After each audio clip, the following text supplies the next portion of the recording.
let's back up a little bit. You did not attend class.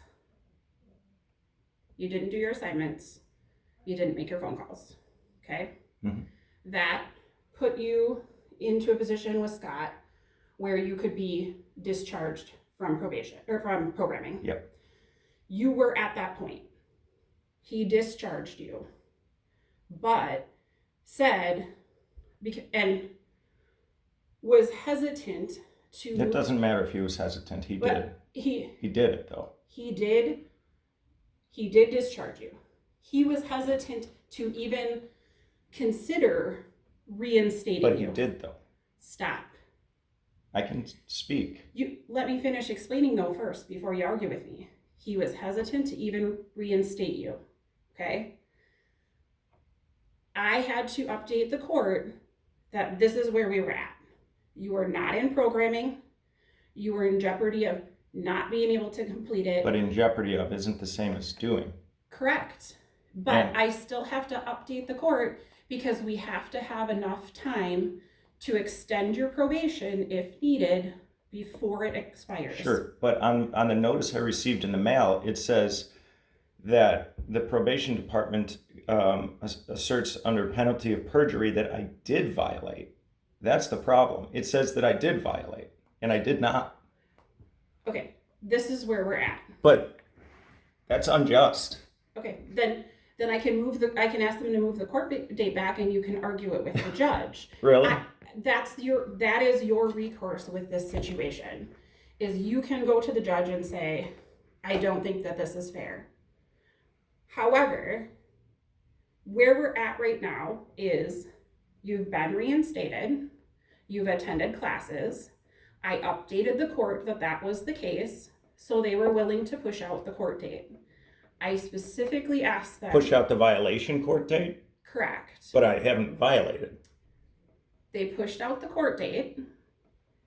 I asked them to push it out far enough so that you could complete the rest of your classes. Once I get the verification from Scott that you have successfully done that, then I will update the court and it'll be dismissed. And then there will be no violation and you will discharge from probation on September 11th. That's ironic. Okay. So, because then we won't need to extend your probation because you will have come back into full compliance. Yeah, but we don't need to anyway, because if I'm expected to discharge in September, I have 2 assignments left with Scott. That's 2 weeks from today, from a 1 week really from Wednesday. Okay, and if that happens, great. Then we will update the court once. Do you know the difference between the spirit of the law and the letter of the law? Do you understand that you made choices that led us down this path? I also made choices to fix it. Correct. So, you did. So I have. And we have worked with you so that you haven't had to go to court, so that you haven't had to miss any additional work. Government doesn't work with me. Government works against. That is how government works. Right, I'm going to stop you right there. Okay. Because here's the deal. There's that. Okay. Your probation order says you will meet with me as directed by me. I am. Let me finish.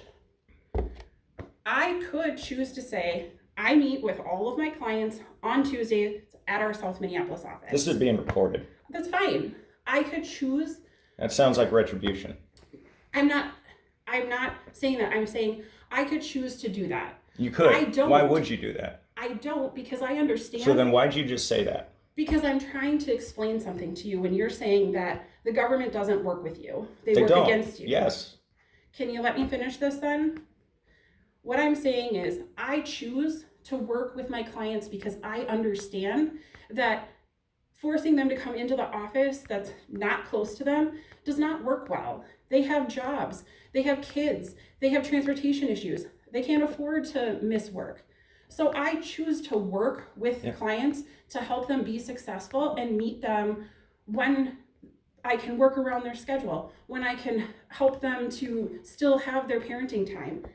My last 2 just did Zoom meetings, so I'd say that they worked with me, yeah. Okay, but they weren't in compliance with our contact. See, that's the letter of the law versus the spirit of the law, and following the letter of the law and ignoring the spirit of the law makes you an immoral person. Okay, we're done. Okay, can I go? You can go. I will email you our